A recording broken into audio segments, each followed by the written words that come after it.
Ya. Entonces, siempre respetando la honestidad intelectual. Asimismo, de repente nosotros hacemos citas muy, muy largas, ¿ya? ¿Y eso qué trae como consecuencia? Trae como consecuencia que nuestra voz autoral desaparece.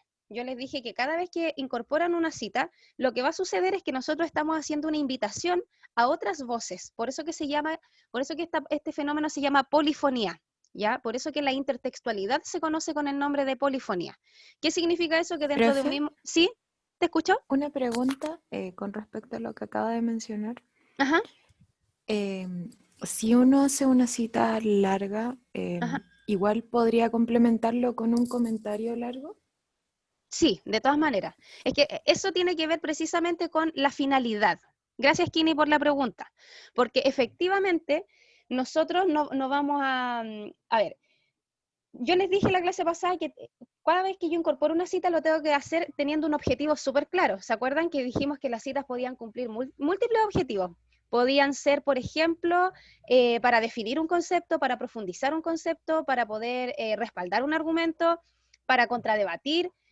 Existían varios objetivos bien específicos. Si yo tengo claro el objetivo de mi cita, la cita entonces nadie debería cuestionarla, ¿ya? Porque mientras el objetivo de la cita sea claro y sea coherente con el trabajo que yo estoy haciendo, entonces nadie debería cuestionar tu cita. Si el problema está en cuando yo, por ejemplo, incorporo citas muy largas de más de 40 palabras y luego como que no se justifica su uso, porque, por ejemplo, si yo quiero definir un concepto que es muy complejo y resulta que la definición abarca una explicación más o menos larga y muy técnica, entonces yo voy a tener que copiar todo ese texto dentro de mi trabajo. Pero ahí se justifica porque es lo que dices tú. Si la explicación va a ser exhaustiva, si va a haber un análisis profundo de esa cita, entonces nadie puede cuestionar el hecho de que tú estés utilizando una cita tan larga o tan extensa. Pero si la verdad de las cosas es que la cita no va a tener una explicación profunda y la verdad es que va a pasar como inadvertida, y eso va a hacer que se genere lo que Angulo reconoce como un collage de citas o un collage bibliográfico. Porque muchas veces nosotros incorporamos citas y las explicaciones son muy débiles. Esa es otra de las problemáticas que observa Angulo en las citaciones. Y muchas veces las explicaciones son débiles. Aparte, bueno, él dice, o son incoherentes o son débiles, se articulan de manera débil. ¿Qué significa eso? Que es una explicación demasiado superficial. Entonces, la verdad de las cosas es que la explicación de la cita tiene mucho que ver aquí. La explicación de la cita es un elemento clave que me va a permitir conectar ese texto ajeno con las ideas que yo estoy planteando en mi propio texto. ¿Ya? Entonces, tiene que ver con eso, Kini, con lo que tú acabas de decir. Si vas a hacer una explicación exhaustiva de esa cita gigante, no va a haber ningún problema, pero siempre tienen que haber límites. O sea, APA te deja o te permite citar textos de más de 40 palabras, pero, por ejemplo, no podemos citar una página completa, ¿ya? Ahí estaríamos incurriendo en un exceso. Para eso también existe la posibilidad de que tú elimines información de entre medio poniendo los 3 puntitos como vimos en la clase pasada. Entonces ahí ustedes tienen que ir mediando, por supuesto, siempre teniendo claro cuál es el objetivo de la cita. Eso es lo que me va a permitir tomar buenas decisiones respecto a qué tipo de cita utilizar, qué tan extensa va a ser, dónde la voy a colocar, ¿cierto? ¿Qué posición voy a asumir frente a los citados? Eso, o se supone que estas dos clases son o sirven para tomar más conciencia respecto a los métodos que yo utilizo para poder citar. O sea, después de estas clases yo creo que cada uno, cada vez que tenga que hacer un trabajo, va a pensar mucho mejor o va a pensar un poco más detenido, se va a detener un poco más en cómo selecciona las citas. Y esa es la idea en realidad. Entonces, eso era lo que nos había quedado pendiente, ¿ya? Nos había quedado pendiente hablar sobre el tema de las problemáticas de las citas y una diapositiva final que hablaba sobre la importancia de la honestidad intelectual, esta cuestión del plagio que está penalizado, pero eso también lo hablamos en la clase pasada. Solo que uno cierra con esas ideas porque uno tiene que saber que el plagio es un delito, ¿ya? Intelectualmente hablando, lo que más que una cuestión moral, yo siempre digo, o sea, ya lo moral es importante, por supuesto, reconocer que el conocimiento viene de otro y que no sale de mí, es parte de ser honesto, pero por otro lado también es perjudicial para la disciplina que ustedes estudian, porque finalmente cuando ustedes plagian, lo único que hacen es reproducir conocimiento que ya existe, ¿ya? Entonces eso detiene el progreso en el conocimiento y ustedes pueden ser fuentes de mucho aporte para las disciplinas que estudian. Entonces uno siempre tiene que tener en mente que el conocimiento no solo se debe reproducir, sino también se debe transformar, ¿ya? Bien, entonces hoy día yo les había dicho que lisa y llanamente nos íbamos a casar con APA. Si la semana pasada estuvimos medio pololeando con el APA, hoy día vamos a casarnos con APA. Sin embargo, vamos a partir recordando algunas cositas de la clase pasada, y es que, por ejemplo, a través de las citas damos cuenta de la relación que existe entre nuestro texto y los que nos han servido como referentes. Cuando citas, ¿cierto? Evidencias la profundidad y amplitud de tus lecturas. Eso es muy cierto, ¿cierto? Cuando tú lees mucho, ¿cierto? Y luego te toca explicar o explayar o vincular tus lecturas, cuando tú utilizas la cita, lo que estás diciendo es, o demostrando, cuán ampliamente comprendiste los textos, con cuánta profundidad lograste analizarlos y evaluarlos. Por lo tanto, las citas también me sirven para eso, para demostrar el nivel de comprensión que yo tengo sobre las lecturas realizadas. Con ello también dotas de legitimidad a tus argumentos, entre muchas otras acciones. Existen criterios que nos sirven para seleccionar citas. ¿Se acuerdan cuáles eran esos criterios? Si me los pueden ir comentando por el chat. Nosotros vimos algunos criterios que nos recomendaban los autores para poder seleccionar citas. O fuentes. O las fuentes de información. ¿Qué Sí, consejo profe, nos... tiene que existir una fuente actualizada, Bien, tiene que ser de fuentes primarias bien, sí, y impresas también sobre el digital, exacto. y un reconocimiento disciplinar. Exactamente. Todas esas cuatro son métodos o criterios de validación. Muchas gracias, Víctor. Exactamente eso es lo que ocurre. Nosotros desde ahora en adelante, para poder escoger una fuente, ¿cierto? Tenemos que tomar en cuenta esos cuatro criterios que nos acaba de nombrar Víctor. Al citar, además, dice, podemos dar énfasis en el autor, ya eso nosotros le vamos a llamar cita narrativa, o bien podemos poner énfasis en el texto, y a esa cita lleva por nombre cita parentética o cita entre paréntesis. Toda cita debe ser explicada. Esto no es opcional, esto es una obligación. Toda cita debe ser explicada. Debes evaluar tus citas antes de incorporarlas en tu texto. Es decir, analizar el vínculo, si es coherente o no es coherente, si la cita refleja finalmente lo que yo quiero expresar en el texto, etcétera. De ahora en adelante no podemos llegar y copiar cualquier cosa que creemos que se va a ver bonita en el trabajo, sino que ahora tenemos que analizar bien el objetivo que esa cita va a tener dentro de nuestro texto. Y bien, aquí vamos a continuar con Angulo y mucho de lo que ustedes van a leer, nosotros ya lo trabajamos en clases, ¿ya? Así que esas lecturas se van a hacer bien fáciles porque mucho de lo que aparece ahí, nosotros lo utilizamos como referente para estas clases.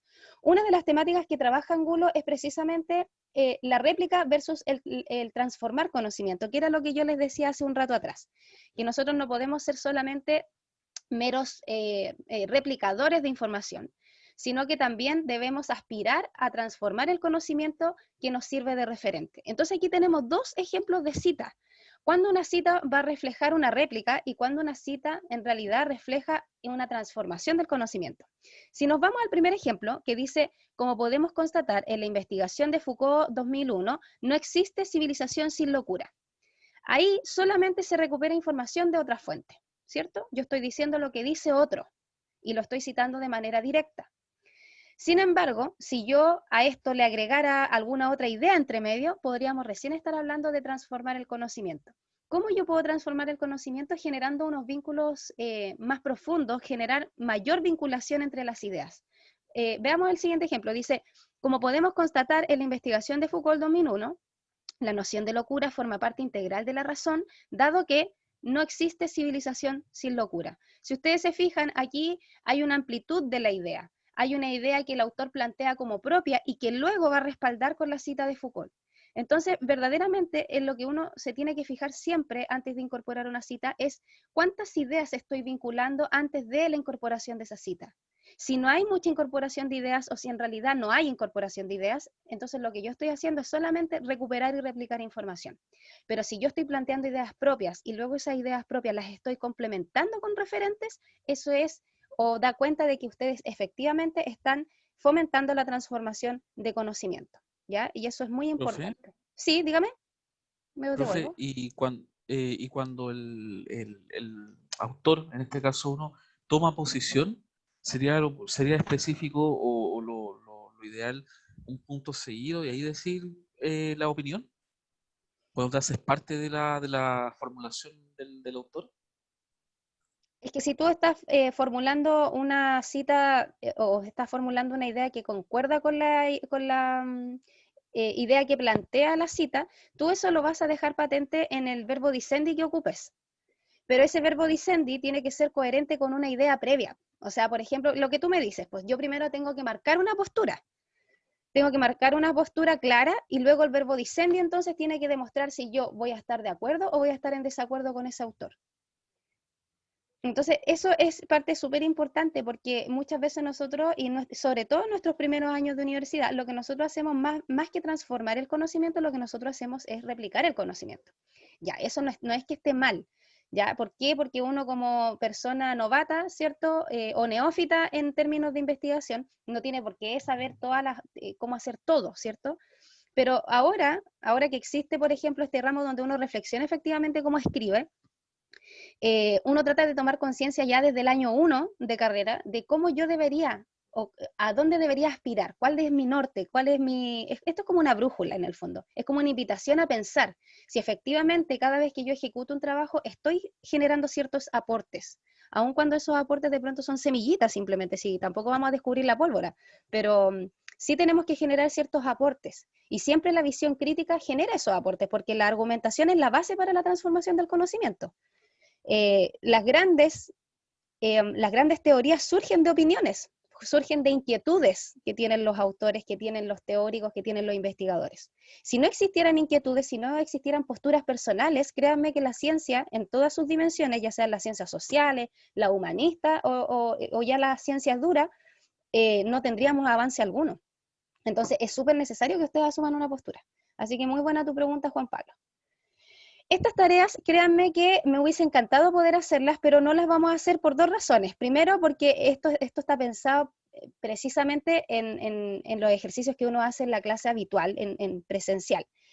Sin embargo, todos estos ejercicios se van a ver replicados en la preprueba. Entonces yo prefiero que le demos énfasis a la preprueba esta semana, más que a trabajar actividades que son chiquititas y que de todas maneras la preprueba ya absorbe, ¿ya? Entonces no las vamos a hacer. Hoy día yo solamente voy a explicar algunas cosas que tienen que ver con APA y voy a terminar la clase explicando cómo vamos a funcionar la próxima sesión sobre la base de la preprueba. Ya, acá entramos al concepto de honestidad intelectual que lo trabaja Angulo en el texto que ustedes tienen que leer, y él define la honestidad intelectual como el uso ético de la cita, ¿ya? Esta cuestión de la ética es algo bien importante porque hoy día, sobre todo hoy día, yo no sé si ustedes vieron redes sociales, me imagino que sí, porque estaba pero plagado de imágenes de cómo, ¿cierto? Ese joven de 16 años fue lanzado al río. Hoy día la ética es algo que es esencial, es un concepto que estamos cuestionando constantemente desde las distintas áreas, ya no solamente desde el área profesional, sino que desde los oficios y en realidad desde la persona en sí misma, desde su esencia, qué tan ético es, ¿verdad? Por lo tanto, el tema de la ética no es menor.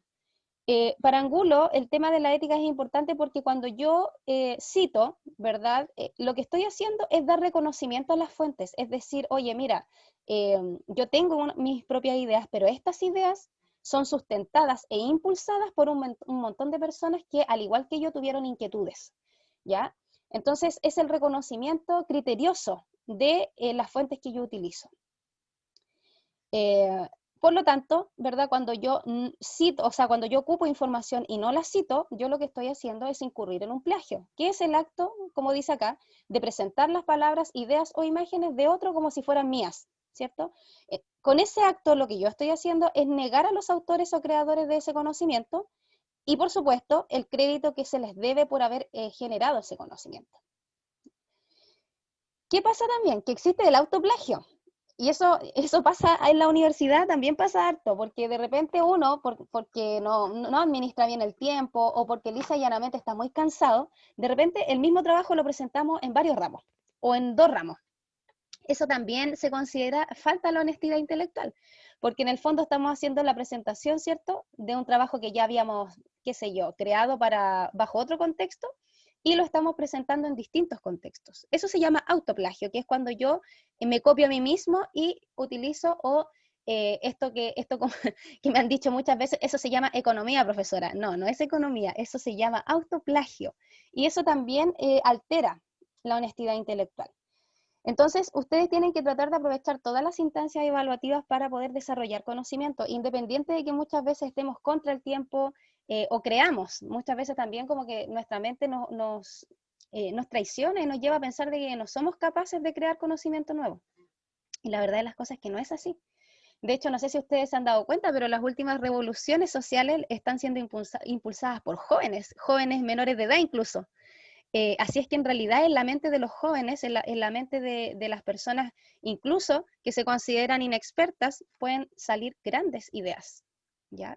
Así es que eso es un mito. Bien, aquí ya vamos a entrar en terreno firme, APA séptima versión. Nosotros le llamamos APA 7 nomás, a secas. Yo les explicaba que nosotros llamamos al APA 7 de esta manera, porque previamente existieron 6 versiones anteriores. ¿Ya? El APA 7 está vigente desde octubre del 2019 y este APA se necesitó como modernizarse, por decirlo de alguna manera, dado que hoy día las fuentes de información son súper variadas producto del avance que ha tenido Internet. En la medida en que las fuentes se van versificando, APA necesita también diversificarse. Entonces, el año pasado APA incorporó algunas cosas que no tenía incorporadas y que vamos a ver más adelante. Pero lo que necesito que ustedes sepan es que APA es una de las múltiples normas que existen para poder generar citas, ¿ya? Y aquí en esta tabla, que ustedes pueden observar aquí, aparecen muchas de ellas, no están todas, pero aparece al menos el grupo que más se utiliza. Por ejemplo, la norma ISO, que es una norma bastante estándar, la norma APA, que de hecho la APA la genera la Asociación de Psicología en Estados Unidos, y generalmente la utilizan las áreas de psicología, educación y ciencias sociales. La MLA, que esta es otra norma de citación también ligada al área de las humanidades. Vancouver, que es un mecanismo de normas que utiliza el área de medicina, ¿ya? Enfermería, medicina, todas las carreras que son de ciencias más duras utilizan el método Vancouver, o suelen utilizarlo. Chicago, que aparece, ¿cierto?, en Historia, Humanidades, Arte, Literatura y Ciencias Sociales, la CSE en las áreas de Biología, y Harvard, que tiene su propia norma de citación, ¿ya? Nosotros en la universidad utilizamos APA, ¿ya? Pero es bueno que ustedes sepan que existen otras normas de citación. De hecho, cuando ustedes investiguen y se pongan a buscar de repente revistas o se pongan a buscar libros en internet o en las bibliotecas, se van a dar cuenta que no todos los libros y no todas las revistas citan de la misma manera. Eso responde a varias cosas. Primero, a que muy probablemente no estén utilizando la norma APA y estén utilizando otra norma. Por eso que nunca es bueno guiarse por ejemplos que uno ve. Lo mejor que uno puede hacer es aprender a usar la norma, porque de repente uno usa como ejemplo algún libro, algún texto que tiene, pero resulta que pueden pasar dos cosas, que no sea APA el método que se esté usando, o bien que sea una versión de APA antigua, ¿ya? Porque las versiones de APA antigua tienen diferencias. APA 5, por ejemplo, en lugar de poner una coma en los datos, miren, lo mejor que puedo hacer es graficarlo en el chat. APA 5, al finalizar una cita directa, nos permitía hacer esto. Poner el año de publicación, supongamos ya 1990, y la página no se escribe como se escribe ahora, se escribía así. Yo no sé si eso ustedes lo han visto, lo que acabo de poner en el chat. Eso es parte del APA 5, pero ahora, en el APA 7, nosotros sabemos que se hace de esta manera. ¿Se dan cuenta? Y esos detalles son los que marcan la diferencia. Entonces, cuando ustedes vean estas variaciones en la forma de citar, responde a eso, a que puede ser una versión antigua de APA o bien a que sea una norma distinta a APA. Bien, esto es súper importante. Yo les tengo que recordar que las versiones de APA que nosotros estamos utilizando son adaptaciones, ¿ya? Porque el APA real, el original, está en inglés. Lo que nosotros hacemos es utilizar traducciones y como todas las traducciones en la vida son interpretaciones del original. ¿Ya? Entonces no se extrañan si alguna vez ven diferencias. De hecho, vamos a ver una diferencia. La Cielo se supone que tiene el APA 7 actualizado, pero ellos utilizan una adaptación de APA propia, Y ahí vamos a ver que no es la misma adaptación que estamos usando nosotros. Yo les voy a mostrar un ejemplo porque después voy a entrar a la web para que hagamos algunos ejercicios.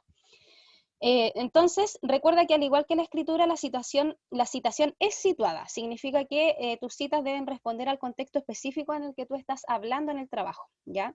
Dado esto, advertirás una serie de adecuaciones que dependerán del contexto del que escribas. Ahí ustedes tienen que decidir si voy a utilizar una cita centrada en el autor, si voy a utilizar una cita centrada en el texto, si va a ser una cita de más de 40 o de menos de 40 palabras, si voy a asumir una postura neutral, en concordancia o en discrepancia con el autor. Son hartas cosas las que tenemos que pensar ahora antes de incorporar una cita. En el caso de las revistas indexadas, las modificaciones, entre otras causas, responden a aspectos de diagramación. A veces las modificaciones las adaptaciones que las revistas hacen de APA tienen que ver precisamente con la diagramación, con una cuestión de formato.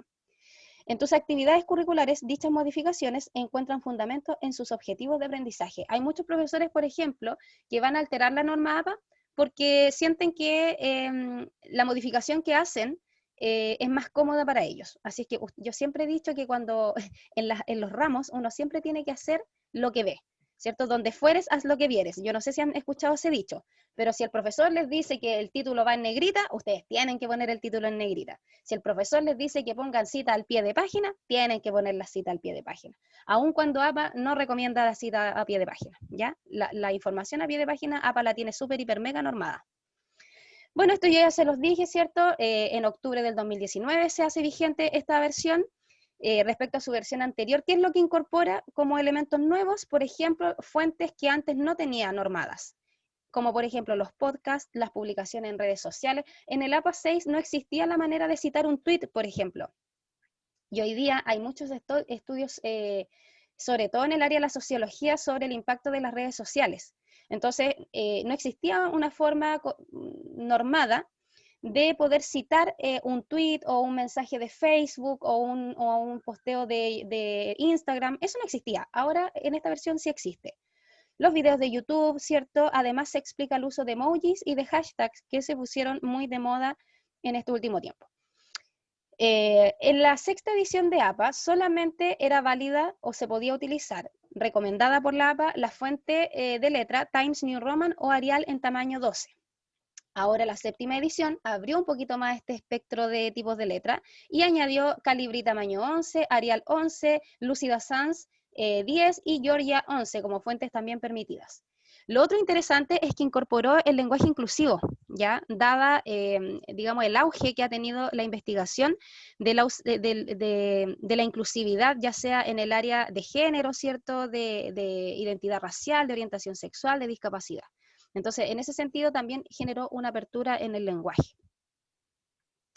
Y aquí ya empezamos a ver cuestiones más técnicas. Esto es un breve resumen, ¿cierto? Que la cita entre paréntesis o parentética, así es como se escribe, chiquillos. Ya aquí, ¿y por qué es importante destacarlo? Porque en los ejercicios algunas personas, en la cita narrativa, lo que hacían era dejar al autor entre paréntesis, ¿ya? Y eso no va así. En la cita narrativa, que es la que está centrada en el autor siempre va a ir fuera del paréntesis. Lo que sí va a ir dentro del paréntesis va a ser el año de publicación. Y siempre en la cita narrativa, el autor y el año de publicación van a quedar presentes en la introducción de la cita. Mientras que en la cita parentética, el autor, el año y la página, en el caso de la cita directa, van a quedar al finalizar la cita. ¿Bien? Esto es un ejemplo de cómo se hace la bibliografía. Cuando nosotros hablamos de entrada de la lista de referencias no es otra cosa más que la bibliografía. Aquí hay un ejemplo de los datos básicos que necesitamos para hacer una bibliografía, que es el autor, ¿verdad?, el año de publicación, el nombre del texto y los datos de la editorial que publica, ¿ya? Aquí lo que nosotros estamos citando es un libro, escrito, ¿cierto?, por Salposky, RM. La RM es la inicial del primer y segundo nombre. No siempre se ponen las iniciales de los dos nombres, ¿ya? Solamente cuando aparece. Ya, sí, hay Word tiene una... es como una aplicación donde de manera automática se generan las citas. Yo les recomiendo que no la usen. ¿Por qué? Porque como yo les dije, esto tiene que ver con la interpretación de la norma. Word tiene una interpretación que viene obviamente predeterminada por Microsoft, ¿ok? pero esa interpretación no siempre va a coincidir con la interpretación o con la traducción de APA que nosotros estemos utilizando. Entonces pueden incurrir en errores sin querer queriendo por querer hacer un poco más fácil el método de cita. Y la verdad de las cosas, chiquillos, es que no, si uno se acostumbra a usar la norma, después ni siquiera tienen que consultar el manual, que es lo que a mí me pasa ahora. Yo consulto el manual para cuestiones súper específicas, por ejemplo, cuando estoy citando fuentes que son poco usuales. Si estoy citando, por ejemplo, un video de YouTube, tengo que echarle una revisada al manual porque no sé si estoy poniendo los elementos en el orden que corresponde. Pero son detalles menores. Pero ya, por ejemplo, las revistas, los libros, qué sé yo, las publicaciones web, eso yo ya sé cómo citarlo de memoria y cómo incorporarlo de memoria en la lista de referencias. ¿Ya? Es lo mejor que pueden hacer porque el Word puede incurrir en errores. ¿Ya? Aparte que no todos los Word están actualizados. Imagínense que justo el de ustedes no está actualizado y qué sé yo, y están citando en una versión de APA antigua. Entonces, esos detalles son los que podrían marcar la diferencia. Tipos de citas. Ya, aquí entramos entonces en los tipos de cita que reconoce la APA. Claro, Windows 97. Ahí vas a estar con una versión de APA un poco antigua. Ya, tenemos tipos de citas entonces. La cita textual o directa, que es la que hemos estado trabajando, que es esta que usa comillas en el caso de que sea de menos de 40 palabras. Lo cierto es que la cita directa lo que hace es el ejercicio de copiar y pegar literalmente lo que dice la fuente que estoy utilizando como referente, ¿ya?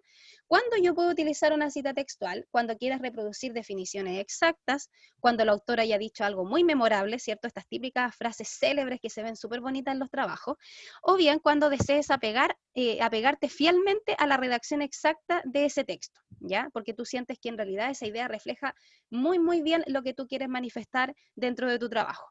Pero también existen las citas de parafraseos o las citas indirectas, ¿cierto? Que son estas citas que yo explico con mis propias palabras. Cuando yo las puedo usar, cuando, por ejemplo, quiero reafirmar con mis propias ideas lo dicho por otro, ¿ya? O cuando yo quiero resumir grandes cantidades de información, que generalmente cuando yo quiero vincular muchas fuentes que he leído, supongamos que leí 3 estudios, pero no puedo extenderme tanto en explicar cada uno. Entonces, ¿qué hago yo? Elaboro una idea general y involucro ideas de los 3 textos. Entonces, cuando yo termino de explicar esta idea, al final voy a agregar un paréntesis y voy a agregar a todos los autores que me inspiraron para elaborar esa idea, ¿ya? Eso es un método de resumen, ¿ya? Para resumir grandes cantidades de información a través de la paráfrasis. Ambas citas, tanto la directa como la indirecta, pueden tener énfasis en el autor o énfasis en el texto, ¿ya? En los dos casos, ¿cierto? Ustedes ya saben, la cita que está sustentada en el autor va a quedar en la introducción de la cita, mientras que en la parentética el autor va a quedar al final de la cita.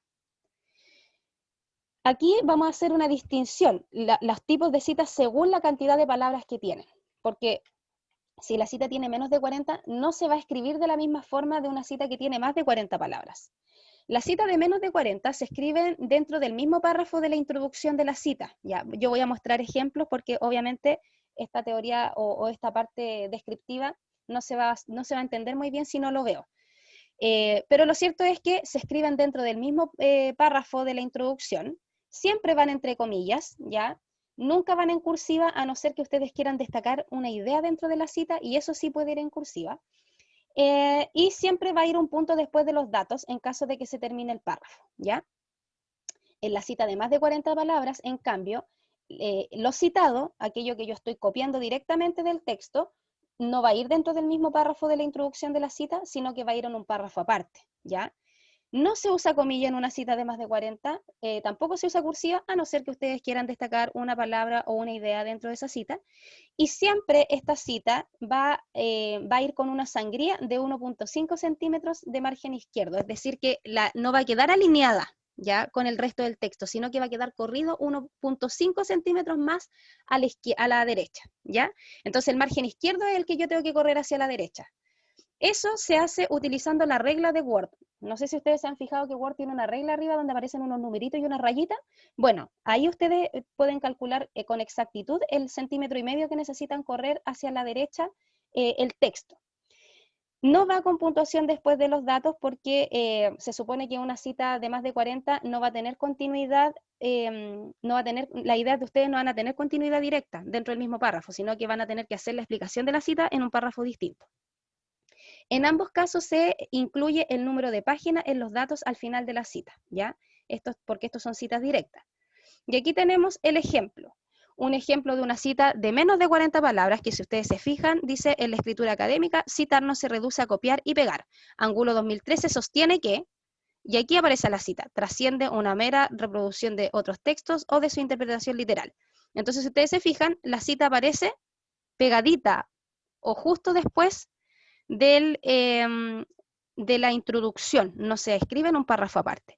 Ahora, hartas personas me han preguntado por los 2 puntos. Eso va a depender de la interpretación de APA. Yo, por ejemplo, no lo ocupo. No ocupo los 2 puntos cuando hago una cita de menos de 40, porque la versión de APA que yo estoy utilizando no lo sugiere, ¿ya? En cambio, tenemos la cita entonces de más de 40, que si ustedes se fijan, no aparece dentro del mismo párrafo de la introducción, sino que aparece en un párrafo aparte. Y si ustedes se fijan, hay un espacio que la distingue, porque precisamente eso es lo que la sangría, esta sangría de 1.5 que se solicita, es para visualmente decirle al lector que todo ese texto que está en un margen distinto corresponde a una voz ajena a mi trabajo, ¿ya? Como es harto texto, es para que no se confunda. Eso es en el fondo, para que visualmente se grafique que esa idea pertenece a otro autor. Y si ustedes se fijan, estas son 2 citas que están centradas en el autor, porque el autor aparece arriba en la introducción. Y si se fijan en la cita de más de 40, no se usan las comillas. ¿Bien? Ahora, si uno analizara cuál es la finalidad de estas citas, en el primer caso es solamente para respaldar información, porque lo que yo quiero es validar el argumento que estoy entregando acá arriba, ¿cierto? Esto de que la escritura académica, la cita no se reduce solo a copiar y pegar, eso es un argumento que yo luego voy a respaldar con la cita. En cambio acá, lo que yo estoy haciendo es utilizar una cita para definir un concepto. ¿Qué concepto estoy definiendo? La cita académica, ¿cierto? La cita académica designa la mención explícita de idea. Estoy definiendo el concepto de cita. Y ahí ustedes se fijan que las citas aparecen con distintos objetivos. Bueno, aquí, acá aparecen otros, marcar otras posturas, ¿cierto? Otras formas de poder citar. Lo único que cambia en este ejemplo es la introducción, cómo yo planteo la introducción de la cita.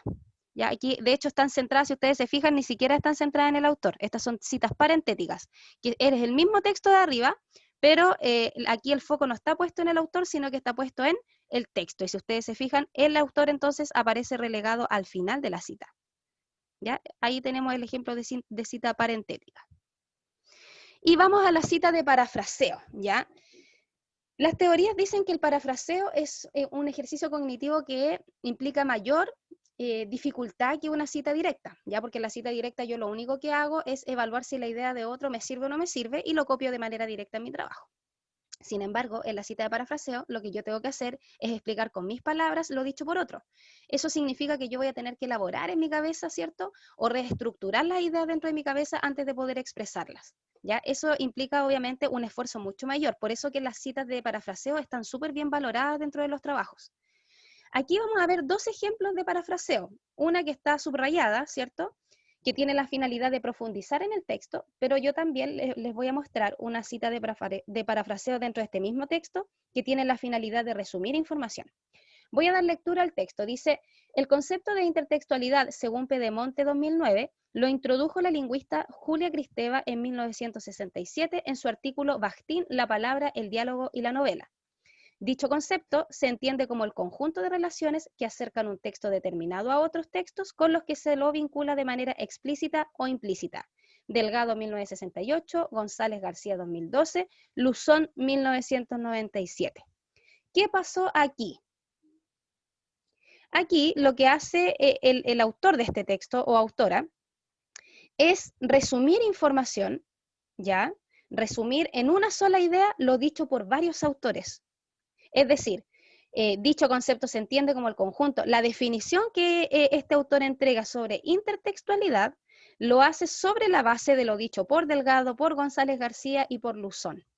Eso es, por ejemplo, utilizar la paráfrasis con una finalidad sintética, con una finalidad de resumir información. Sin embargo, después viene otra paráfrasis que no tiene la misma finalidad, o sea, no tiene la finalidad de resumir información. Voy a leer. Según Bugrande y Dressler en 1981, citados por Marinkovic en 1998, sostienen que la intertextualidad constituye uno de los requisitos que debe cumplir un texto para ser considerado como tal, y determina que el uso de un texto depende del conocimiento de otros textos. Aquí lo que se hace no es resumir información, sino tomar un autor y yo con mis palabras explicar de manera profunda la idea que ellos plantean. ¿Ok? Entonces, si ustedes se fijan, aquí la paráfrasis puede cumplir varias funciones también, y dependiendo de la función que tenga, es como yo voy a rearmar o reestructurar las ideas.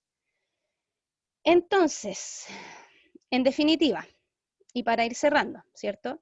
Nosotros podemos citar de manera directa, y para eso tenemos que considerar al menos dos elementos clave.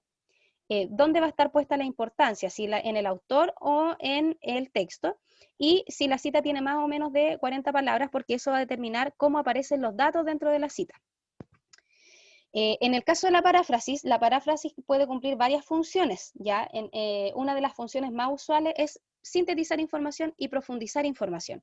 Lo cierto es que cuando yo genero una paráfrasis, lo que hago es explicar con mis palabras lo dicho por otro. Esas son las ideas claves que nos tienen que quedar respecto a la cita. Vamos ahora a entrar en cuestiones más técnicas y específicas. Por ejemplo, ¿qué pasa, profesora, si yo no encuentro la fuente primaria? ¿Ya? Esos típicos libros que de repente no están en biblioteca, no están, o que si están en biblioteca están en alemán, y yo no sé alemán, por lo tanto no puedo citarlo. ¿Qué hago en ese caso? Bueno, en ese caso se sugiere que ustedes efectivamente utilicen una fuente secundaria, y se va a considerar una fuente secundaria a aquel texto que habla sobre el autor que ustedes quieren citar de manera original, pero que por ABC motivo no encuentran esa fuente primaria. Entonces, supongamos que yo quiero y necesito, pero de verdad, muy urgentemente utilizar a Rabbit, que es un autor X, pero fui a la biblioteca, me metí a la web y no encontré el texto. Sin embargo, encontré a una serie de autores que en una investigación hablan sobre Rabbit y justo hablan sobre el tema que yo necesito citar. Entonces yo voy a tomar ese texto escrito por Lyon y otros. Esa expresión que aparece ahí, et al, es una expresión latina que significa y otros. ¿Cuándo yo voy a utilizar esa expresión? Voy a utilizar la expresión et al cuando el artículo o el libro o la fuente que yo esté utilizando tenga más de 3 autores. En el APA 6, el et al se usaba solamente cuando el texto tenía más de 5 autores, 5 autores o más en realidad. Pero ahora se bajó el número de autores. Si, por ejemplo, el texto tiene 3 autores, yo tengo que nombrar a los 3. Lyon, supongamos, González y Pérez, ya. Pero si tiene 4 autores, en lugar de poner Lyon, Pérez, González y García, lo que yo voy a hacer es poner Lyon, que es el primer autor que aparece en la investigación, y luego voy a poner la expresión et al, que significa que Lyon trabajó esa investigación con otras personas, ¿ya? ¿Qué es lo que pasa aquí? Entonces, yo encontré en Lyon las ideas de Rabbit, y voy a tomar entonces el texto de Lyon para poder citar a Rabbit. ¿Cómo yo debería escribir esa cita en mi trabajo? Tengo que primero colocar la fuente primaria, Rabbit 1982, que ese es el original, pero debo dejar escrito citado en Lyon et al 2014 para decirle a mi lector que esto es una fuente secundaria, que yo no saqué la idea de Rabbit de manera original y que lo encontré en una fuente secundaria de este autor, ¿ya? Entonces, cuando ustedes no encuentren lo original, esta es la forma correcta de citarlo, ¿ya? Dejando la fuente primaria, tanto apellido como año de publicación del original, y luego la expresión citado en, y luego el autor o autores de la fuente que ustedes utilizaron como secundaria y el año de publicación. ¿Bien? ¿Tienen alguna duda sobre las dos cosas que acabo de explicar ahora, las fuentes secundarias y el uso de la expresión et al? Tienen que anotar eso por ahí porque la expresión et al no aparece como explicación aquí, ¿ya? Pero el et al se utiliza, lo voy a escribir ahí en el chat, se usa cuando hay más de 3 autores, ¿ya? Entonces, en lugar de nombrar todos los autores de la publicación, lo que yo voy a hacer es nombrar al primero y poner la expresión et al. Eso solo se usa para la cita, ¿ya? Para la bibliografía se tienen que poner todos los autores, ¿ya? Eso es algo que vamos a ver más adelante. ¿Vamos bien o no vamos bien? Háganme ahí alguna señal de, de confirmación, o si tienen dudas, escríbanme en el chat para yo poder ir aclarando todas las dudas en el minuto. Bien. Una duda, profe. Mabel, te escucho. En el caso del et al, por ejemplo, en el ejemplo que dio recién, eso se refiere a cuando en una fuente, o sea, por ejemplo, en este caso citado en Lyon et al, pero es Lyon y otros autores en la misma fuente. En la misma fuente, exactamente, sí. Ya, porque si yo saco, por ejemplo, de otras fuentes, tengo que colocar a los otros autores. O sea, no puedo decir Lyon y otros, sino si es solamente cuando está dentro de la misma fuente. Exactamente, Mabel. Ah, ya. Perfecto. Exactamente. Ya. Si tú, por ejemplo, utilizas más de una fuente, tienes que nombrar a los autores de la otra fuente y el año de publicación de esa fuente, que muy probablemente sea distinto e incluso si son del mismo año, no importa, tú tienes que, las fuentes siempre tienen que quedar por separado, ¿ya? El et al solamente se ocupa cuando los autores son de la misma fuente. Supongamos que un artículo o un libro lo escriben entre 5 personas. Entonces, ahí yo pongo la expresión et al. ¿Ya? Ah, perfecto. Ya, muchas gracias, profesora. Listo. Algunos consejos para la citación. Cite solo los trabajos que haya leído e ideas que haya incorporado en su escritura. Jamás, y esto por favor anótenlo por ahí en grande, destáquenlo gigante, jamás se pone en la bibliografía un texto o una fuente que ustedes no hayan citado en el trabajo. Nunca. No porque yo haya leído un texto X me da la facultad para poder ponerlo en la bibliografía. ¿Ya? La bibliografía o las referencias bibliográficas van a estar compuestas por todos los textos que ustedes citaron, ya sea de manera directa o de manera indirecta, ¿ya? Porque ese es un error que suele ocurrir en la universidad, que de repente uno ve los trabajos y dice, oye, pero ¿y este texto de dónde salió? Claro, porque muchas veces lo que hace uno es leer, porque es parte de la investigación, pero eso no me entrega la facultad de ponerlos en la bibliografía. Yo solamente voy a poner en la bibliografía los textos que efectivamente están citados, ¿ya?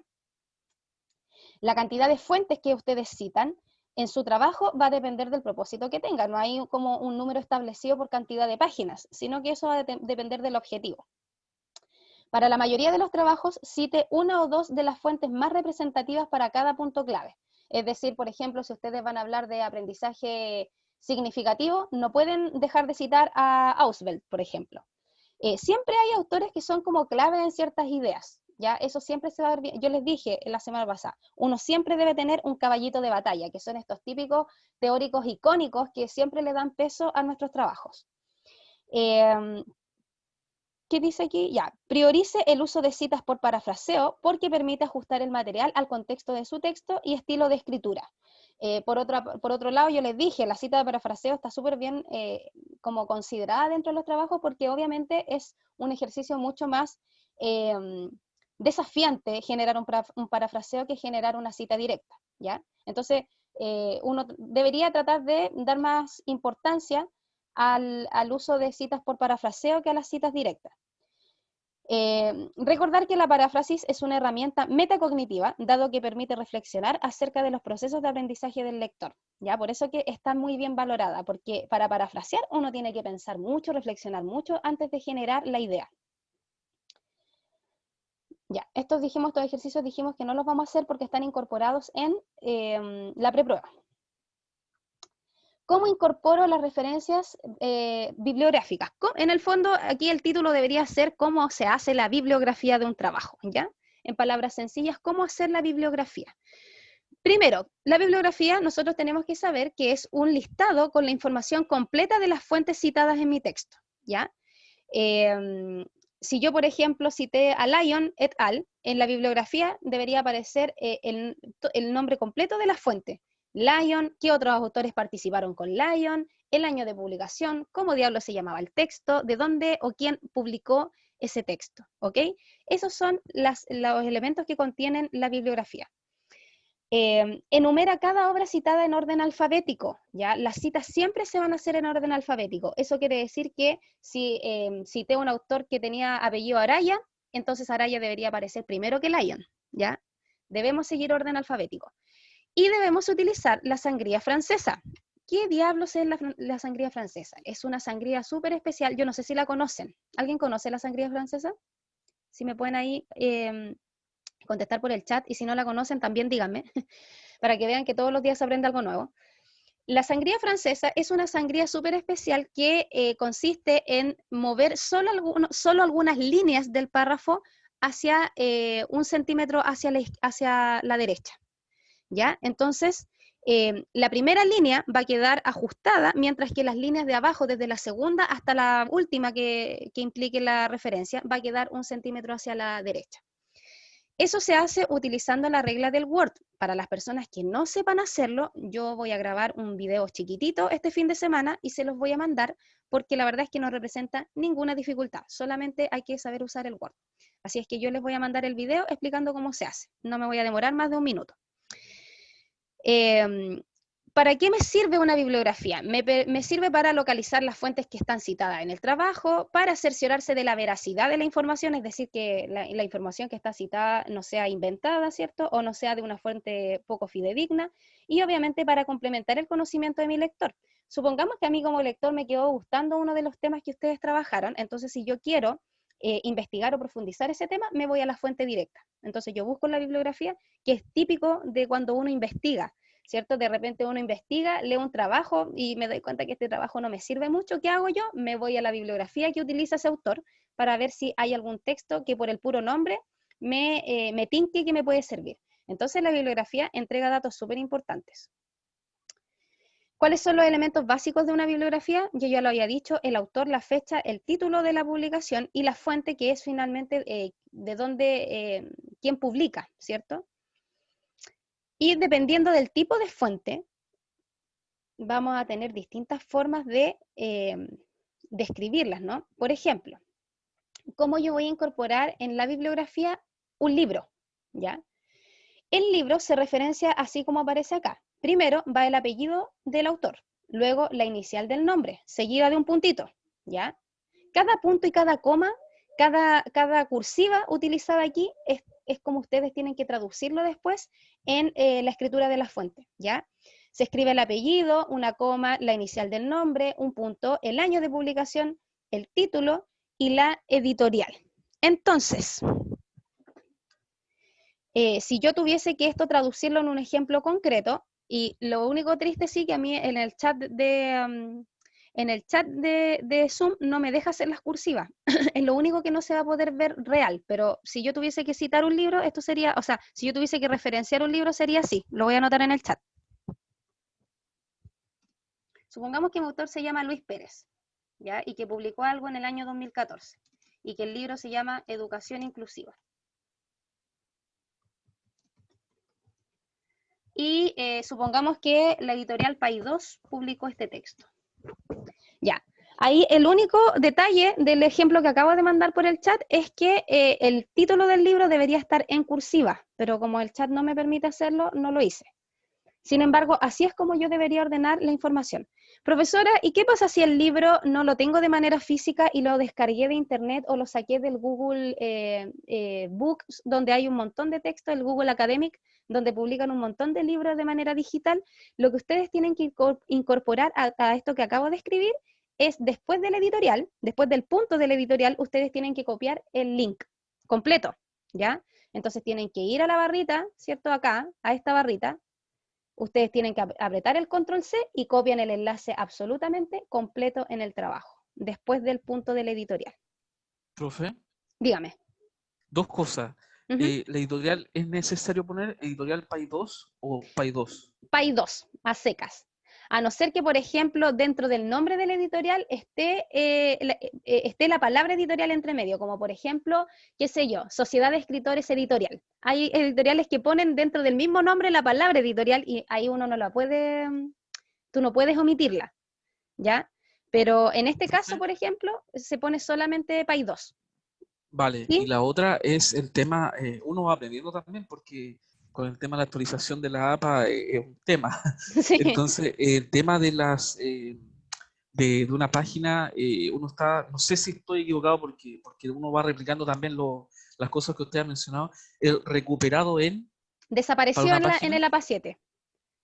Ah, ya. Desapareció en APA 7, ya no se ocupa el recuperado D. De hecho, en el APA 6 se ponía recuperado D y en el APA 5 se ponía recuperado el 20 de septiembre del año 2020 desde, y se ponía recién el enlace. En el O sea, APA ahora es 6, copiar y pegar sí, nomás. literal, en el APA 6 se eliminó la fecha y en el APA 7 se eliminó hasta la expresión recuperado D. Ahora solamente se copia el enlace de manera directa. Algo que se aprende todos los días. Hay algo nuevo que se aprende. Sí, Porque un miren, par sí. de trabajos lo hice, pero el semestre pasado, pero ninguna observación de los profes. Es que muy probablemente los profes, es que no todos los profes están actualizados con el tema de la APA, así créanme que hasta para uno ha sido nuevo. Si yo, miren, sinceramente yo no tendría tanto conocimiento de la séptima versión de APA si no la enseñara. A lo mejor si me dedicara solamente a investigar, a lo mejor ni me habría enterado que la APA sacó una nueva versión, o si me hubiese enterado a lo mejor no me habría interesado por aprenderla con tanto nivel de detalle. Yo me la sé, digamos, un poco más profundamente porque la enseño, pues tengo que saber esos detalles chicos. Pero claramente, como tú dices, se aprende algo nuevo todos los días. Y sí, pues esos detalles son los que el APA 7 fue eliminando, como que fue limpiando un poco. Porque a veces ese exceso de palabras como que el recuperado de era innecesario. O sea, si yo veo un enlace puesto ahí, yo entiendo entonces que la fuente salió de ese enlace. No tengo para qué poner recuperado de. Entonces se empezaron a dar cuenta de esas obviedades y las eliminaron. Víctor, ¿quieres hacer alguna pregunta? Sí, profe, yo iba a consultar lo mismo que Juan Pablo, así que me agradezco al compañero que haya hecho la pregunta. Lo otro No hay de es, qué. lo otro es, ¿existen acortadores de links? ¿Hay alguna restricción al respecto? Porque a veces un link dinámico puede ser muy largo, hasta Sí, 60 caracteres. claro. Entonces, ¿qué tan válido es acortar un link y ponerlo? Mira, lo que pasa es que debido a eso mismo, las revistas indexadas están trabajando con una, es que no sé cómo llamarlo, pero la palabra se llama DOI. Yo no sé si ustedes la han escuchado, la voy a escribir aquí. El DOI. El DOI es una especie de código, ¿ya? Es como si las publicaciones tuvieran una especie de root. Entonces, en lugar de copiar un enlace gigante, como dice el compañero, lo que se hace ahora y lo que están haciendo todas las revistas es generar un código. ¿Ya? Y ese código se llama DOI. Y el DOI ustedes lo pueden copiar directamente de la referencia, porque aparece ahí. Miren, de hecho yo les voy a mostrar un ejemplo. Entonces lo único que hacen es copiar ese código que se transforma en un enlace y que los va a llevar finalmente a la fuente. Entonces, uno ni siquiera tiene que acortar de repente los links porque las revistas ya por sí mismas están utilizando este código chiquitito para no hacer unos enlaces gigantes. Además que sucede muchas veces que los enlaces se rompen. O sea, por ejemplo, si yo hoy día, qué sé yo, hoy día 3 de octubre del año 2020 ocupé una fuente y pongo el link y luego quiero recuperar esta fuente en 3 años más, muy probablemente, y lo que pasa a veces es que esos links se rompen y uno pierde las fuentes.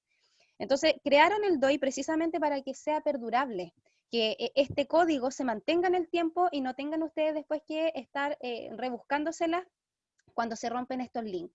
¿Ya? Entonces, tiene que ver con eso, tiene que ver con una cuestión de orden, tiene que ver con una cuestión de duración, y tiene que ver también con el tema de que muchas veces los links se configuran por muchos caracteres y de verdad que es un caos incorporarlos en los trabajos. Así es que no sé si ahí respondo a tu pregunta. Sí, profe, sí, me queda claro. Sobre todo aquí leyendo lo que dice acá abajito, debes indicar DOI o URL al final. Exactamente, exactamente. Pero Bien, ahí les dejé qué significa la sigla DOI por si acaso. sí, muchas gracias. De hecho, hay una página donde ustedes pueden buscar los DOI con el nombre del artículo, cuando no aparece, pero la mayoría de las revistas tiene incorporado el DOI ya solito, en cada uno de los artículos, y ahí lo vamos a ver cuando les muestre un ejemplo. Ya, supongamos que yo quiero citar un libro, pero, y es lo que suele pasar, supongamos que yo tengo un libro que está compuesto por muchos autores, porque lo que pasa a veces es que las publicaciones de los artículos se publican en un libro, pero cada artículo está escrito por un autor diferente. Supongamos entonces que yo quiero supongamos del libro Educación Inclusiva, ya que lo puse ahí. Esto es, por cierto, estos son datos inventados, se me van ocurriendo en el minuto. Supongamos que en el libro Educación Inclusiva hay un artículo que se llama La discapacidad en la escuela, y yo quiero ocupar ese artículo. Entonces, y los demás no me sirven. Entonces yo lo que tengo que hacer es citar solamente el artículo La discapacidad en la escuela que está presente en el libro Educación Inclusiva. Generalmente en estos libros que están compuestos por muchos autores porque son un compendio de publicaciones y de investigaciones, lo que hace es que una persona, ordena, ¿ya? Ordena el libro de manera temática. Por ejemplo, ya todos los que hablan sobre discapacidad van a quedar en el capítulo 1, todos los que hablan sobre lenguaje inclusivo van a quedar en el capítulo 2, todos los que hablan sobre la crítica, qué sé yo, a las leyes sobre inclusividad van a quedar en el capítulo 3. Siempre hay una persona o dos que se van a hacer cargo de la edición del texto, ¿ya? Y APA tiene una forma de indicar cuando una persona es editora. Entonces yo puedo poner el apellido del autor y como aparece ahí en el ejemplo, entre paréntesis poner esta abreviatura que me indica que esa persona es el editor del libro. Ahora, no siempre aparece con la palabra de editor, a veces también aparece con la palabra de coordinador y que se abrevia, y yo lo voy a escribir acá en el chat, se abrevia de esta forma.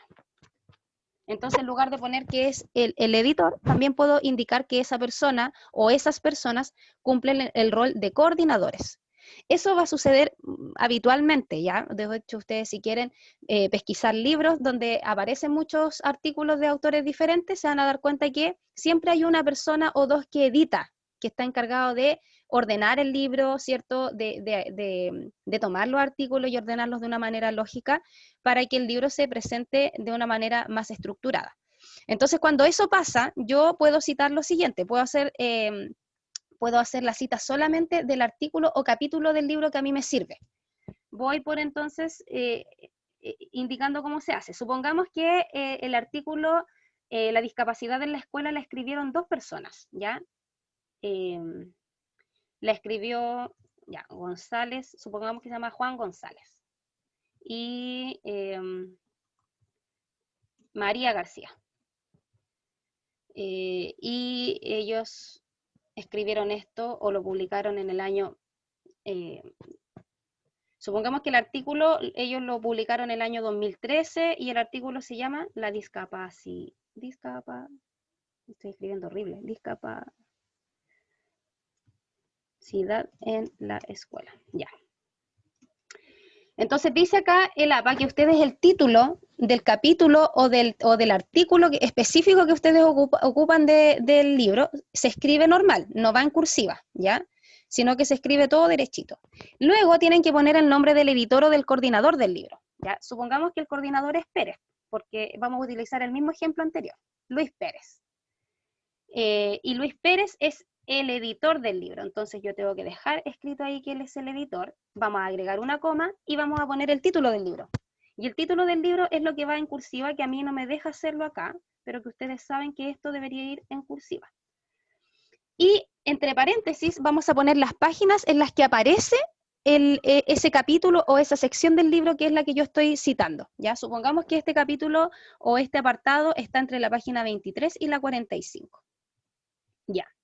Y entonces así es como yo debería escribirlo en mi bibliografía, tal como aparece ahí. La única diferencia, ¿cierto?, es que el título del libro debería ir en cursiva. ¿Qué pasa cuando yo cito una revista electrónica? Estas típicas revistas que yo saco, los artículos que saco de la Cielo, de la Redalic. ¿Cómo yo debería citarlos? Ya, aquí va a haber un cambio porque el título del texto ya no va a ir en cursiva, sino que lo que va a ir en cursiva va a ser el nombre de la revista. Y me van a pedir una serie de datos numéricos. Y uno dice, bueno, ¿y de dónde diablo voy a sacar el volumen, el número de la revista y las páginas? Para que ustedes sepan, todos esos datos me los entrega el mismo artículo, ¿ya? Pero lo cierto es que yo tengo que poner el apellido, la inicial, de los dos nombres, si es que aparecen los dos nombres. Si no aparecen los dos nombres, no se compliquen la existencia, coloquen solamente el del primer nombre. La fecha, que en el fondo la fecha es el año, el título del artículo, el nombre de la revista, el volumen, en cursiva también, entre paréntesis y pegadito al volumen literal, sin ningún espacio entre medio, van a poner el número y luego las páginas en las que aparece. Para esto, yo voy a dejar de compartir pantalla porque siento que el ejemplo de la revista lo tengo que mostrar literalmente con graficando cómo lo haríamos en la vida real, ¿no? Así que voy a compartir pantalla con ustedes. Ya, ahí ustedes me comentan si ya se ve en la entrada de Google. Y lo que yo voy a hacer es buscar un artículo, y para que vean, inclusiva. Para poder encontrar directamente artículos en una revista determinada, ustedes lo único que tienen que hacer es poner el tema de lo que necesitan investigar, un punto, y seguido el nombre de la revista. Así, tal como aparece ahí. Y le dan clic y le van a, Word va como a seleccionar todos los artículos de la Cielo que tengan que ver con ese tema que ustedes pusieron. Yo voy a abrir el primer enlace.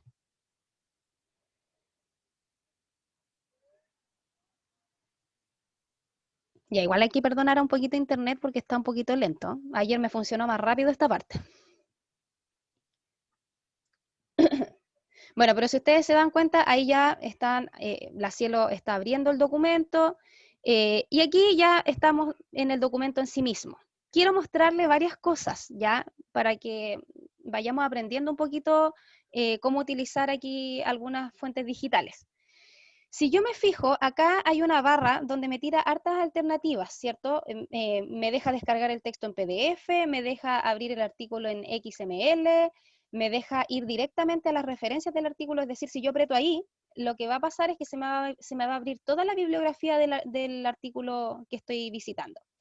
Y si yo pincho aquí donde dice cómo citar este artículo, en la Cielo me va a dar la oportunidad de mirar si es que aparece la forma en que yo tengo para copiar el enlace de la bibliografía en APA. Pero quiero que miremos esto porque, ya, yo sé que voy a tener que dejar de compartir pantalla para que esto se vea, porque el Zoom no me deja, no me muestra la ventanita que quiero que se abra. Pucha, ¿por qué no me funcionó? Espérenme. Ah, ya, ahora caché por qué. Ya, ¿se ve ahora la ventanita que se me abrió? Pinché donde dice cómo citar este artículo y se me desplegó esta ventanita, que no sé si se está viendo, confírmenme por el chat.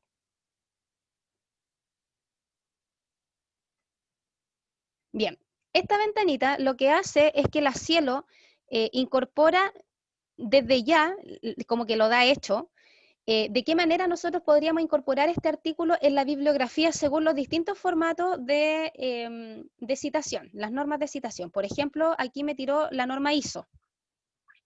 Acá me tiró una norma distinta que se llama ABNT, ¿ya? Y aquí al final me aparece el formato APA. ¿Qué pasa con esto? Que si ustedes se fijan, yo podría decir, ah, ya, yo voy a copiar y voy a pegar esto, si total, ya está hecho. Pero fíjense en un detalle, hay muchos elementos que la Cielo México, porque si ustedes se fijan, este Cielo México, todavía no incorpora del nuevo manual APA, como por ejemplo, que todavía aparece recuperado en el 3 de octubre del 2020 desde, ya, eso ya no se hace según el APA 7. Entonces, ¿qué es lo que pasa? Que no todas las revistas electrónicas tienen la incorporación de APA 7 actualizadas. Si yo llego y copio, tal como la Cielo me lo está sugiriendo, lo más probable es que incurra en errores. Por eso que yo siempre les digo que mejor háganlo de manera manual. ¿Ya? Por mucho que de repente las revistas nos quieran facilitar las cosas, a veces en lugar de facilitarnos, nos están entorpeciendo. ¿Ya? Entonces, es una recomendación que les doy porque a veces uno comete errores de puro pago. Bien, ¿qué tengo que hacer acá? Nunca trabajen sobre la base del artículo de la Cielo así como está, en línea. Ustedes siempre descárguenlo o abran la versión en PDF, que es lo que yo voy a hacer ahora. ¿Ya? No sé si se está viendo la versión PDF del artículo. Por favor, confírmenme ahí, o si no, voy a tener que dejar de compartir pantalla y volver a compartir otra vez. Ya, genial. Entonces, ¿por qué es importante? Porque en la versión web no aparecen las páginas del artículo, ¿ya? Las páginas nunca se ven de acá arriba. Ven que aquí dice de la 1 a la 43, nunca se ve de ahí. Porque eso significa que el artículo tiene 43 páginas, el documento, pero no significa que el artículo necesariamente vaya de la página 1 a la 43. Ustedes lo que tienen que hacer es corroborar aquí. Si se fijan, la página número 1 es la 41. Eso quiere decir que el artículo va desde la página 41 hasta,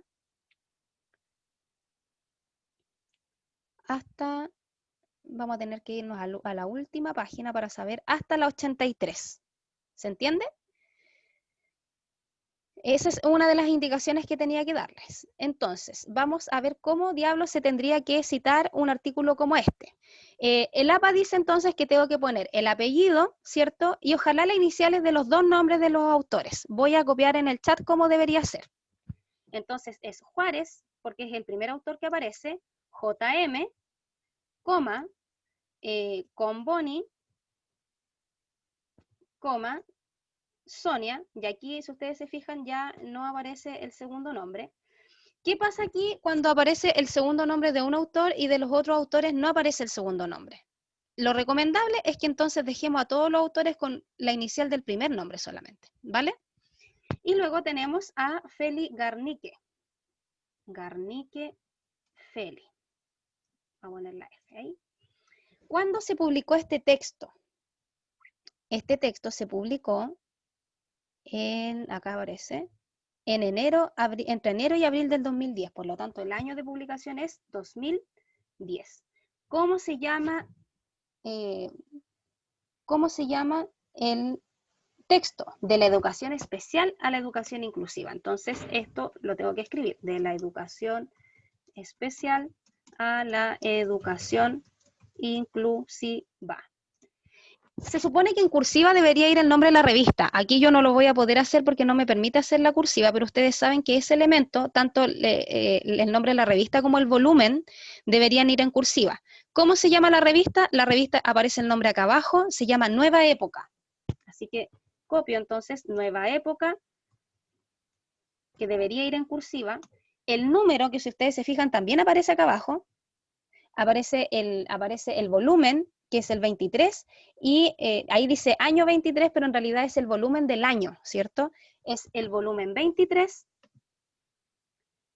sin ningún espacio, abro paréntesis y copio el número del volumen, que es el 62, pongo una comita y pongo las páginas en las que se encuentra este artículo, que era la 41 a la 83, si mal no recuerdo.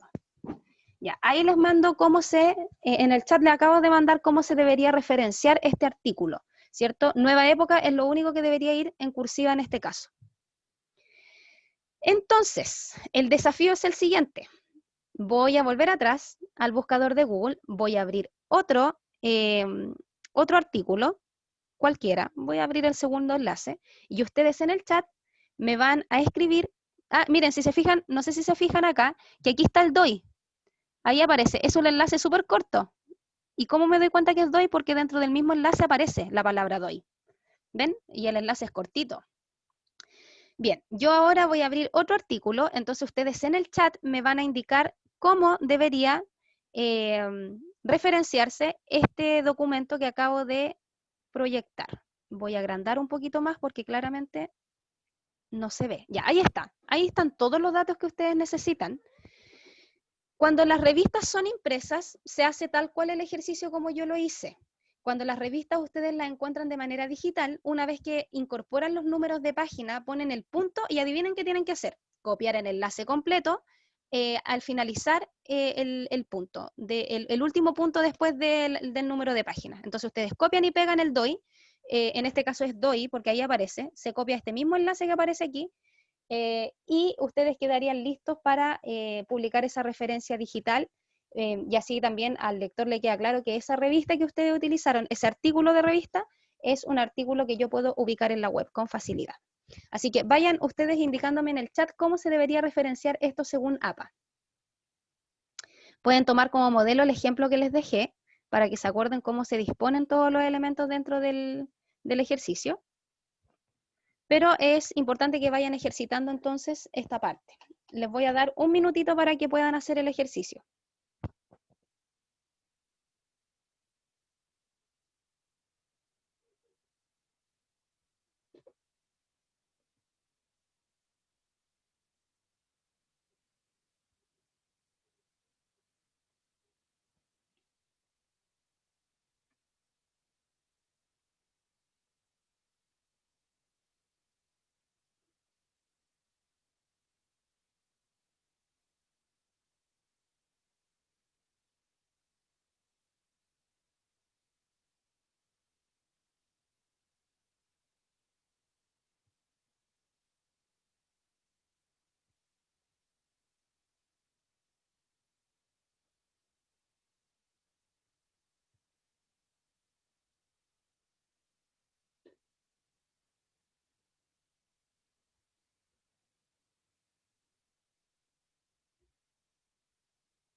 Ya, ahí Víctor se tiró a la piscina.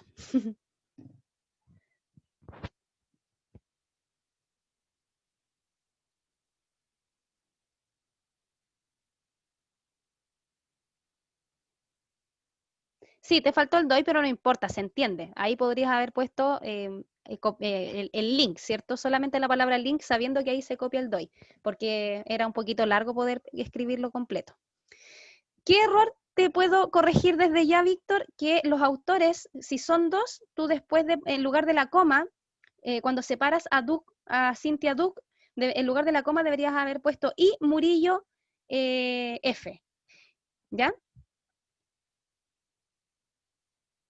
Y lo otro es que dijimos que si los autores no aparecían los dos con el primer y segundo nombre, lo mejor era solamente dejar la inicial del primero. En este caso, muy probablemente a este autor no le guste su primer nombre, pero deja clarito que su primer nombre empieza con F. Entonces, habría que dejar solamente la F.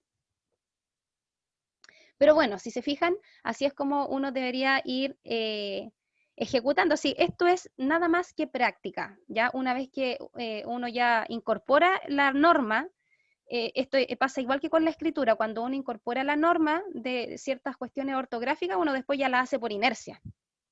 Lo mismo va a pasar con el APA. Una vez que ustedes vayan practicando, después por inercia van a ir disponiendo todos los elementos, ni siquiera van a tener que revisar el manual.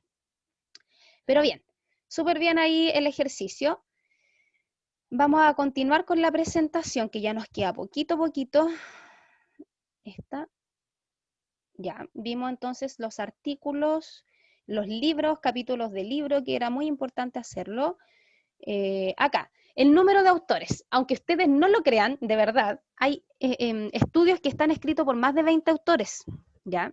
Y puede que en su vida ustedes se vayan a tomar con un estudio de más de 20 autores, pero de todas maneras, supongamos que justo tienen la mala suerte de que se involucraron en una investigación o que están leyendo una investigación que tiene, qué sé yo, 21 autores.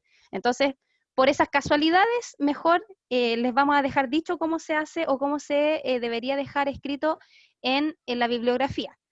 APA dice que cuando tú tienes una investigación entre 2 a 20 autores, tú tienes que copiar todos los nombres de los autores, el apellido y la inicial, hasta llegar al número 20, ¿bien? Pero si tu investigación, la investigación que estás leyendo, tiene 21 autores o más, ¿ya? Significa que aquí ya APA te dice, bueno, no te vamos a martirizar escribiendo todos los autores. Supongamos que la investigación tiene 30 autores, ¿ya? Está compuesto por 30 personas. APA te dice que tú copies los 20 autores primeros y luego incorpores los 3 puntitos que ahí aparecen, ¿ya? Estos 3 puntitos. Y que luego entonces te vayas al autor 30, suponiendo que la investigación tiene 30 autores, que te vayas al último autor que aparece. Entonces tú en el fondo vas a omitir desde el autor 21 hasta el 29, porque es un exceso copiar tanto autor, y tú ahí al lector le dices, mira, en realidad este documento tiene más de 20 autores, entonces vamos a dejar solamente nombrado 20 nomás, ¿ya? Vamos a nombrar 20 autores en total porque si no vamos a tener una referencia demasiado extensa. Entonces ustedes llegan al autor, perdón, ni siquiera es al 20, es al 19, para que en total sean 20, sino que llegan al autor 19 y luego ya se van al último del listado, dependiendo de cuántos autores tenga. Si en este caso tiene 30, entonces ustedes se van al 30. Si tiene 23, se van al 23. Y van a dejar esos 3 puntitos ahí, que es una gráfica que me sirve para saber que ahí faltan algunos autores por nombrar. Pero eso, como yo les dije, podría ni siquiera darse. Bueno, aquí está, esto es una repetición del tema del plagio, ¿cierto? De por qué es importante no plagiar, que el tema de la honestidad intelectual, de cómo se estancan las disciplinas cuando uno se dedica solamente a reproducir información y no a transformarla. Bien, me voy a entregar las indicaciones de la preprueba, ya la próxima clase, que tenemos la preparación para la evaluación de la clase subsiguiente, y voy a explicar algunas cosas, ¿ya?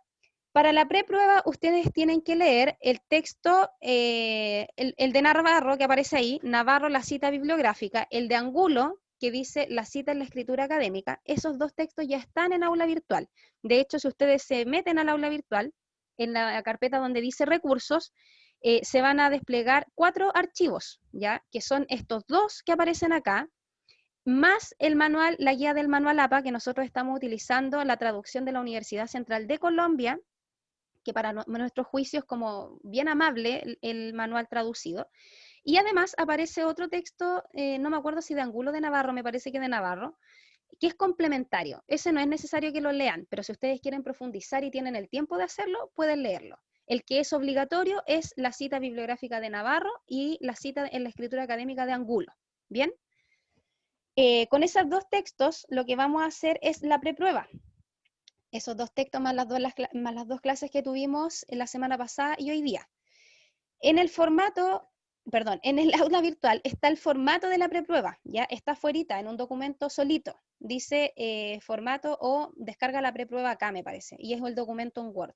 Ustedes van a descargar ese documento y se van a dar cuenta que contiene, es como una guía, ya es una especie de guía preparatoria donde aparecen preguntas de alternativa, aparecen preguntas de desarrollo y aparece un cuestionario al final. Cuestionario que es o que apunta a las ideas centrales de cada uno de los textos. Yo les sugiero que hagan la preprueba completita, porque si ustedes hacen la preprueba completa, tienen el 99.9 del contenido que entra en la prueba. O sea, no van a necesitar nada más que la preprueba para poder estudiar. Es más, quizás ni siquiera necesiten estudiar después de hacer la preprueba, porque van a poner en práctica todo lo que necesitan. Y como van a hacer la prueba desde la casa, para poder hacer la prueba es de alternativas, ¿ya? Son 24 alternativas, son 24 preguntas que ustedes van a tener que contestar y que va a estar habilitado en la fecha que corresponde en el aula virtual, ¿ya? Va a aparecer evaluación unidad número 2, ¿ya? Y ahí ustedes tienen que pinchar y van a poder hacer la prueba de manera online. Ustedes saben que yo siempre dejo las pruebas habilitadas más de un día porque pueden ocurrir muchas cosas en un día, ¿ya? Supongamos que ayer mismo creo que hubo unas comunas que se quedaron sin luz. Supongamos que ustedes tienen la mala suerte de que se quedan sin luz.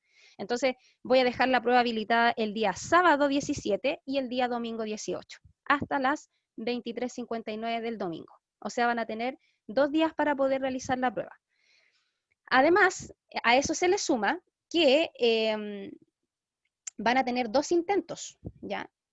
Sí, se corta también el internet, es horrible por lo mismo. Para ahorrarme todos esos problemas, mejor habilito la prueba 2 días seguidos.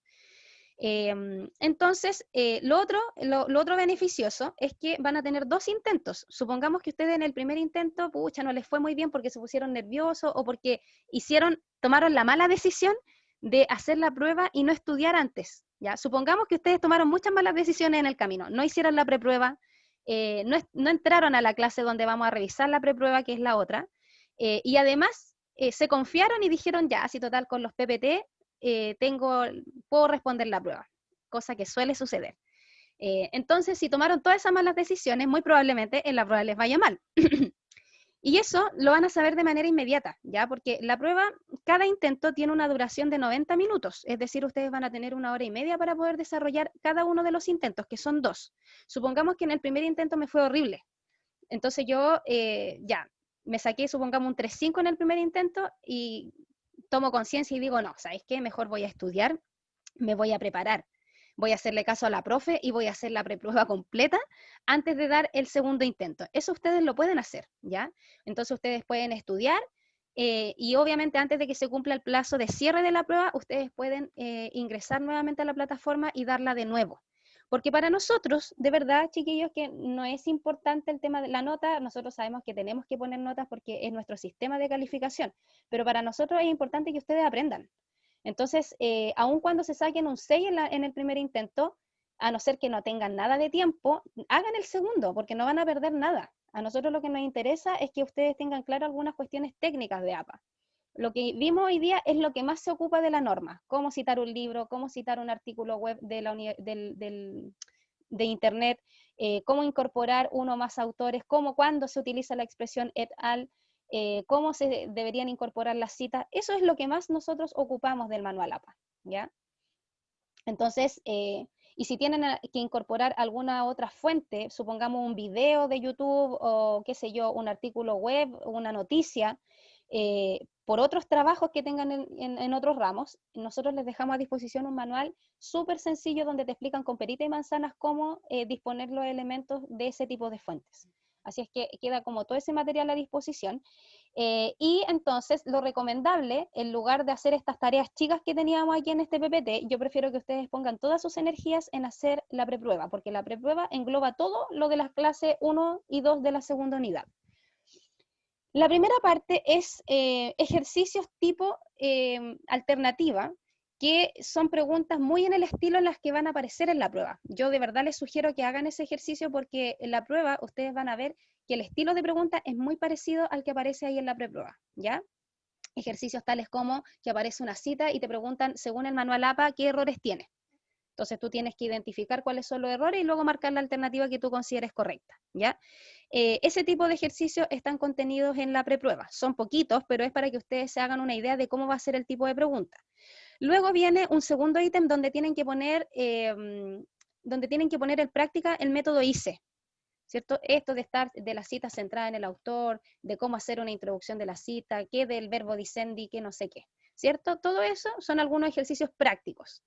Y luego viene la parte del cuestionario que les mencioné, que está dividido por autor, ¿ya? Entonces están primero las preguntas de Angulo y luego las preguntas de Navarro, y si ustedes contestan esas preguntas, créanme que tienen el éxito asegurado en la prueba, porque todo lo que aparece en la preprueba es lo que entra finalmente o lo que mide la prueba. Si ustedes no hacen la preprueba, no tiene ningún sentido que tengamos la clase el día sábado, porque yo el día sábado me voy a conectar única y exclusivamente para cerciorarme de que hicieron bien la preprueba, para que corroboremos cuáles son las alternativas correctas de la primera parte del primer ítem de selección única, para que veamos si ejecutaron o no ejecutaron bien los ejercicios del método ICE y para ir viendo cuáles son las respuestas que ustedes anotaron en el cuestionario. En el fondo, la clase del día sábado siguiente va a ser para asegurarme que la preprueba estuvo bien hecha y obviamente para asegurarme de que ustedes tienen un buen recurso para rendir su prueba. Pero si no hacen la preprueba no tengo nada que retroalimentar. Entonces, la clase del sábado siguiente va a depender de ustedes. Sin embargo, este grupo es bastante responsable. De hecho, hay harta participación en los foros. Y digo harta porque en relación a las otras secciones que yo tengo, de verdad que hay una participación bien escasa. Son siempre los mismos los que están participando y son poquitos. En cambio acá siempre hay un poquito más de participación. Yo tengo toda la fe del mundo en que van a hacer la preprueba. Sin embargo, si van teniendo problemas en el camino, recuerden que hay un grupo de WhatsApp. Miren, créanme que para esta evaluación no puedo hacer nada porque el sistema la corrige sola. A mí me encanta esta prueba porque a mí me llegan los resultados solamente. Entonces, ustedes de hecho también se enteran de los resultados en el minuto, ¿ya? Ustedes dan las pruebas y después yo descargo los resultados en una planilla Excel que me tira el mismo sistema. Me separa los resultados, cuál fue el resultado más bajo y el más alto. Yo lo único que tengo que hacer después es tomar esos resultados y traspasarlos a la plataforma de la universidad. Es súper ameno en términos de corrección porque prácticamente, literalmente yo no corrijo, es el sistema el que corrige. Entonces después de la prueba lo que hacemos nosotros es iniciar la unidad número 3 y tal como lo hice en la unidad número 1, hago una retroalimentación de cuáles eran las respuestas de la prueba o qué dificultades enfrentaron en la prueba. Y después damos cerrado la etapa APA y nos centramos en la unidad que tiene que ver con el ensayo. Y fíjense que ya, imagínense, ya en 2 semanas más empezamos a ver inmediatamente el ensayo. De hecho, el sábado 17, que es cuando se va a habilitar la prueba, nosotros ahí vamos a hacer la clase de la preprueba, vamos a revisarla, y el sábado siguiente empezamos inmediatamente con la unidad 3. Así que el semestre se está yendo, pero de verdad que va corriendo delante de nosotros, y nosotros corriendo detrás de él. Eso, no sé si tienen alguna duda, si tienen alguna pregunta que hacer. No, lo de la sangría francesa, sí, eso es. Exactamente, yo les voy a mandar un video de cómo se hace. Esa es la sangría francesa, pues ven, si se fijan, la primera línea de la referencia tiene un margen distinto a las 3 líneas que le siguen, ¿ya? Eso es la sangría francesa. El video que yo les voy a mandar es para que aprendan a hacerla en Word, que no tiene de verdad que ninguna ciencia. Ese video se los voy a mandar con la Kini, que es la que me está copiando todas las informaciones en el grupo. Y cualquier duda que tengan, también háganla en el grupo para que ella me pueda avisar qué preguntas o qué dudas están surgiendo en torno al desarrollo de la preprueba. Ya, pero van a tener una semana completa. Como es larga la preprueba, yo les sugiero que empiecen de a poco, si tienen tiempo este fin de semana un poquito, vayan avanzando y así hasta que logren completarla, ¿ya? Pero eso ha sido la clase del día de hoy. Espero que haya sido lo más claro posible. Yo sé que este tema es un poco denso, pero en la medida en que vayamos practicando, vamos a ir aprendiendo y vamos a ir afinando detalles, ¿ya? Espero que tengan un excelente fin de semana, traten de descansar en la medida de lo posible y nos vemos el próximo sábado. ¿Bien? Chaito a todos. Sí, dígame. ¿La preprueba se sube? No se sube, la dejan ustedes ahí con ustedes, ¿ya? Porque como la vamos a revisar, a mí lo que me interesa, miren, las personas que tengan la posibilidad de imprimirla, imprímanla, porque después en la próxima clase la vamos a corregir, entonces si ustedes tienen que agregar cosas o tienen que borrar cosas, lo pueden hacer dentro del mismo documento. Las personas que no tienen esa posibilidad de imprimirla, la vamos trabajando, como yo siempre grabo las clases, la vamos trabajando en línea, pero después ustedes pueden revisar el video y pueden ir corrigiendo en el documento que hayan escrito en su computador, ¿ya? La gracia es que todos tengamos el mismo recurso para poder enfrentar la prueba, pero la vamos a ir construyendo en la medida en que yo voy a ir retroalimentando lo que ustedes me van contestando, ¿vale? Así es que eso, Mabel. Nos vemos entonces, chiquillos, cuídense. Chao. Chao, muchas gracias. Chao, profesora, que esté bien. Igual ustedes, chao.